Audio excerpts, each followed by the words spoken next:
I'm a little unorthodox. I'm not looking at resumes. I judge a person based off of how they speak to me and what they say. So let's start off with what's your current position? What do you do for a living right now? Well, I'm currently a director at a private school called St. Denis by the Road. So I've been doing that for 10 years. St. Denis by the Road, huh? I'm sure you're aware that this position is for assistant. But more importantly, I see it as a role where you're going to be more like the hand of the king, if hired, of course. I'm going to need things to be done, and I can't be in 60 different places, and I can't read all the law books and all of that, so I'm going to need someone who's diligent. And this is a organization that purely deals with medical. You're going to have to know a lot about the medical industry and, all different types of things within the sector. So what experience do you have there?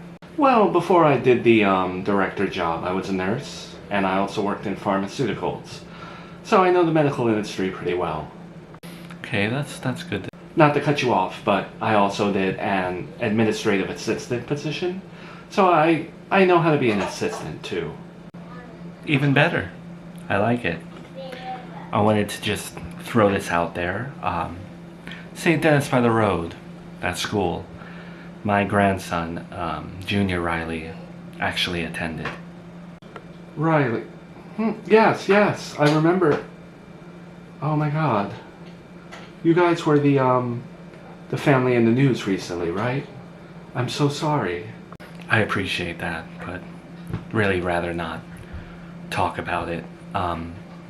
Really just want to know if you're caught up and well-read about who you would be working for, this organization, Serafina Town Organization of Medical.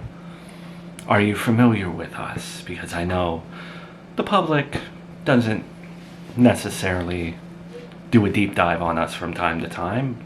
We kind of work in the shadows in a sense. I would say kind of up there with the CDC. I think the general public has a general knowledge of us, but nothing where we're being watched, I guess. That makes sense? What do you know about us is what I'm asking. Yeah. Any bit of research that has been published about STUM, I pretty much know. Did my research before this interview. When was the Serafina Town Organization of Medical founded? 1902. Who was the last head of this organization? Before me. Agatha Riley. I really like that you know that. Something about you that I like. A little bit of connection here. Did you know that the last 3 generations, I'm including my son, we've all had divorces? So, my son would keep his last name regardless, but I've kept the name Riley in the family. Agatha has kept the name Riley in the family, and somehow the name has just never died since the founding of this organization. It's always been in our family. That's an interesting fact. I'm sorry that marriages don't really work out in your family. Alright, well, I wanted to ask you a question about your position, since you'll be doing a lot of research and looking into a lot of things regarding medicine, hospitals, the medical laws in town. When I say HIPAA laws, the laws that prevent certain medical people from disclosing information about patients, when I say HIPAA laws, what do you think? What do you feel? I've really never needed to utilize a HIPAA law, so I'm rather indifferent on them. I like that. Now, even though you just don't have any personal attachment to that, that's what I need you to feel when you do this job. Because there may be things that you don't agree with that I want to do. And I need you to always remain neutral and just get the job done. The medical industry, it can be touchy. I may want to get rid of a certain medicine that cured your grandpa, but you're going to have to just execute and not make it personal. For example, HIPAA laws. I want to get rid of them. I think they're stupid, and they've always hindered things, from my personal experience. So, there's that. Well, I can certainly look into how you can get those abolished in town. I could also, not that I'm trying to kiss your butt or anything, but I could definitely see us working together. Great, great. I love that. I truly do. If your answers are like that every time we work together and need to get something changed or done, then we're gonna have a good working relationship. And how would you feel about, I don't need someone 24/7. So if you want to continue to do these at St. Dennis by the Road, you can do that if you can manage working for me as well. Would you like that? I would love that. Okay. You are hired, Adelaide. As of today, you are my assistant. And as your first task, I want you to look into how we can get rid of HIPAA laws in town. I know I have the authority, but what are the steps? What do I need to do? Because that's my first executive order.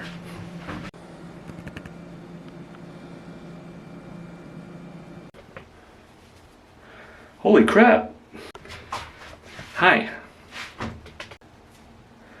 What are you doing in Melissa's hospital room? I never even thought you and I would be in the same room together, let alone us three.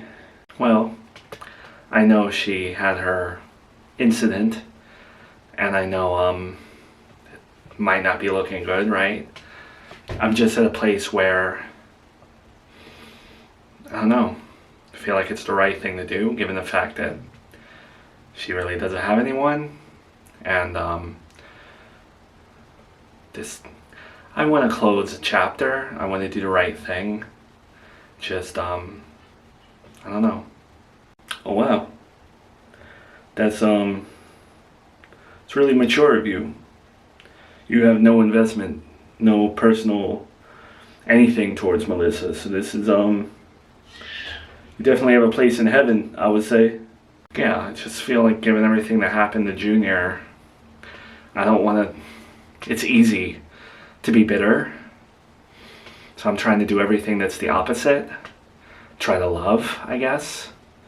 Try to be giving, selfless. And I just wanted to make the right moves in town before I leave it. Leave a good footprint before I go. Leave town? Are you actually following through with that whole like moving away thing? I told you, I don't want to stay here. It's official. I bought a house in New York, farther than the one I used to have. It's like 6 hours, 45 minutes away. And I'm gonna be gone in 6 days. Wow. So you're really gonna be gone. I know we said our goodbyes, and that was like our final time, but I guess I still had it in my head that you were gonna be around. But you're definitely gonna be like gone. That's good for you though, You should start fresh. So you came to the hospital to stay with Melissa? You've been here the whole time and stuff? Yeah. Yeah, we're not like dating at all or nothing. She showed up at my house all bloody and stuff, and I took her to the hospital and things got worse, and I know she's by herself. She's got no one. So if I wasn't here, she'd be alone. And I guess like you, after everything I've been through in my life, I just want to do the right thing. I don't want to be a scumbag. I want to be able to sleep at night. I meant to ask you, the last time, I don't even think I did, right? Your dad, now that you're moving away and stuff, I know you don't really have many people. You still haven't considered, like that storyline, that's open still, open-ended, unresolved. He's waiting to talk to you. No interest. Starting fresh in New York again, starting my life over again. It means nothing from before. And my dad, he was the very beginning, it felt, so I'm not going back to that. No matter what his intentions are, no matter how much he's changed. Alright. Your choice, your life. How is Melissa doing? Like I told my mom, it's touch and go.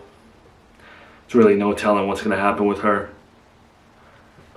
At least, if she does pass, I was here in her final moments. Well, I'm sure if she wakes up, or when she wakes up, it'll be nice for her to know that you were here. And it's nice that you are here for her. I mean that.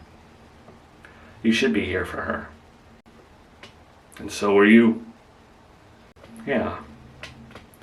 You can let her know. So I'm sure when she wakes up, nobody wants to feel alone. I know I don't, but you have to if you want to grow. Well, thanks for coming by, Miranda. I'll tell her that you stopped by if she ever wakes up. Wait, so Miranda came to the hospital unprompted to visit me? Like, legitimately, no one, like, an officer of the law didn't, like, handcuff her and bring her to the hospital to see me or something? You're out of the hospital, Melissa. You're lucky to be alive. You're taking breaths, you're able to walk, you're able to talk, you have no brain damage. And this is what you're focusing on. That Miranda came to visit you in the hospital. I am just blown away that she did that, like, under her own volition. Like, that is so shocking to me that I had a visitor other than you. I thought your mom might have come through, but it's okay. I feel in debt to Miranda. I just don't understand how the hospital could release you without some sort of like order to see a psychiatrist or be checked into some facility for your mental health. Like, the way that you put yourself in the hospital, you should not be out on the street without supervision. I don't know why you only want to talk about the boring stuff. Like, the fact that your ex-wife came to visit me in the hospital is like top tier gossip. But, I don't know. Everything's overcrowded in this town. No one wants anyone in the facilities. No one wants anyone in the rehabs. It's just all too overcrowded. So, in this stupid little town, we're all just expected to fend for ourselves. Well, maybe now that my mom has more power, she can work on the overcrowding issue in these clinics and rehab facilities. Oh yeah, your mom's overseeing all the medical stuff in town, right? That's probably why she didn't come to see me in the hospital. She's way too busy. Alright, well, anyway, how do you feel, Melissa? Like, after what you did to yourself? I know they released you, but like, how do you mentally feel? Do you feel like you're in the same state of mind that you were when you put yourself in that condition? You're gonna find this cheesy and you're not gonna want to hear it, but I'm gonna say it anyway because you asked. Right after I did what I did, I regretted it. And I was like, oh no, I'm gonna die.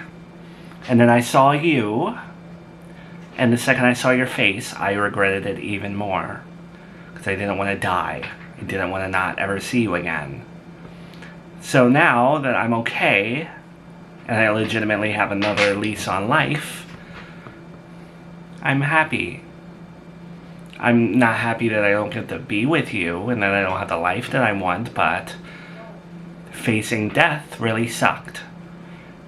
I honestly think that I needed it to happen, because if it hadn't happened, I would never have known that Miranda had like a soft spot for me, that she came to visit me. It's so sweet. You focus on all the wrong crap, Melissa. If anyone knows about life being a gift, it's me. And you get this gift. And like, other people don't get to live right now, and you get this gift and you focus on such trivial crap. I can see you're like annoyed with me already. I just came back to life almost, and you're upset. So, do you want me to leave? No. I don't want you to leave.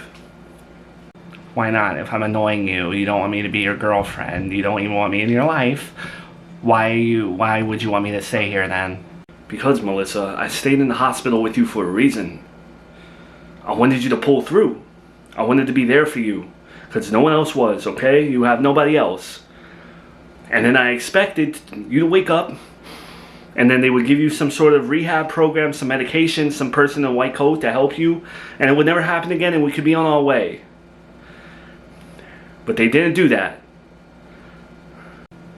Wait, so you're concerned about me? Like, you don't want me to leave because you're afraid I'm gonna do something again? Like, really? Yeah, is that crazy? Is it crazy for a human being to care about another human being and not want them to put themselves back in a hospital or worse? Because I'm so used to you saying, get out of my face and go on your way, and I hate you. I never said I hated you. I don't use that word on people. I'm pretty sure you've said it. I'm pretty sure when in the lobby when I worked at your job, coincidentally, you went off on me at your job and you said you hated me. I'm pretty sure of that. Rewind it. Never said hate. Go into Volta videos and look at that episode and no, I did not say hate. I know I didn't. So stop trying to villainize me and make me out to be a worse person than I am. Just because I say something in a certain tone doesn't make me horrible. Can you just admit that you care about me? Don't generalize it. Don't be like, oh, she's a human being, and of course I care. I don't want her to die, this and that. Just say, like, I care about Melissa Cartwright, and I will be a million times happier, and I won't even consider doing something like that. Can you just say it to me, please? I care about you, Melissa.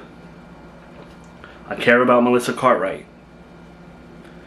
I just don't care for a lot of your traits and attributes and characteristics, shortcomings and insecurities.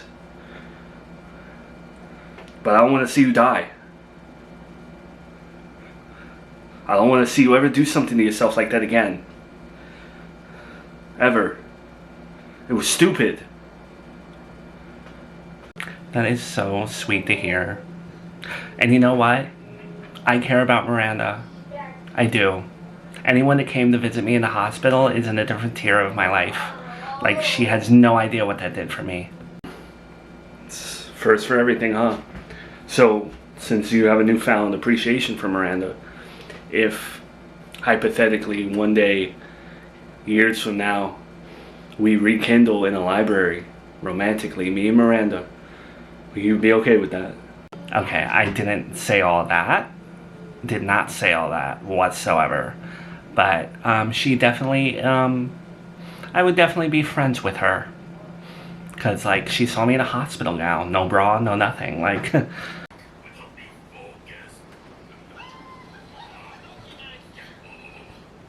My uncle knows a guy who sold his house to Miranda. So in my book, that's enough confirmation to tell me she's moving my daughter away to New York, over 6 hours away. I'll never get the confirmation out of her mouth. She'll never tell me directly, which means she's gonna do this without telling me. I'm gonna give Charlotte back, and that's gonna be it. Or she's gonna take Charlotte and then tell me. Either scenario, I can't live with. wow, okay. That's a lot. I'm sorry, babe. Is it too much for you? Because I don't want to burden you with this crap. Believe me, I never got into a relationship with you wanting you to deal with all of my baggage. And I guess it's like the universe paying me back for all the grief I gave Miranda when I started dating her and she had all her baggage with her ex and her child.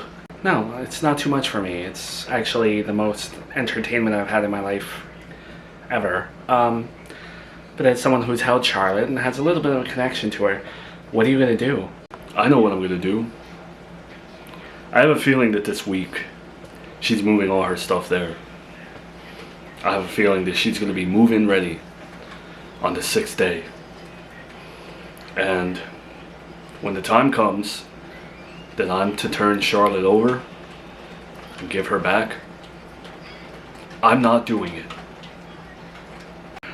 Do you think that's the morally right thing to do, though? Like, ethically, morally? She's my daughter. And if someone's gonna move away my daughter without telling me, God gave me the heads up. And I'm gonna use that to my advantage. So, I mean, at this moment, this very moment, you have no real legitimate confirmation of her motives. Yes, she bought a house, but what if that's just a vacation home? You don't really know what's going on, and she hasn't brought it to you. And I would like to think that, to give her the benefit of the doubt, maybe she would give you a heads up. She would tell you, like, no one's gonna move your daughter away like that. Hold on. What I'm gonna do, just to cover myself, I'm gonna eventually call this guy who sold the house. And I'm gonna try my best to have him tell me whether or not Miranda bought the house from him. And if she's expecting to move in. And then I have enough evidence there. I have enough to say, hey Miranda, I'm not giving you my baby back because I don't want to live 6 hours away from her. What if she's the one that drops Charlotte off to you for your custody weekends? What if you still get to see her and she drops her off here? You think that when Miranda moves into that house, she's ever going to come back to Serafina Town? I would have to drive there. But knowing her, she's not even going to tell me where she lives. And I'm going to have to hunt down Miranda. Do you at least know where she's going to be moving, like what the address is, or? My uncle doesn't know where the house is. He knows the guy, but I don't think they were able to get that info. And again, knowing Miranda, the address is going to be kept secret. Okay, but hypothetically she does move. I know that this internet show is more about Joey's family, I guess. I don't know, but she's a main person, right? What happens when she moves away? Yeah, that's another thing.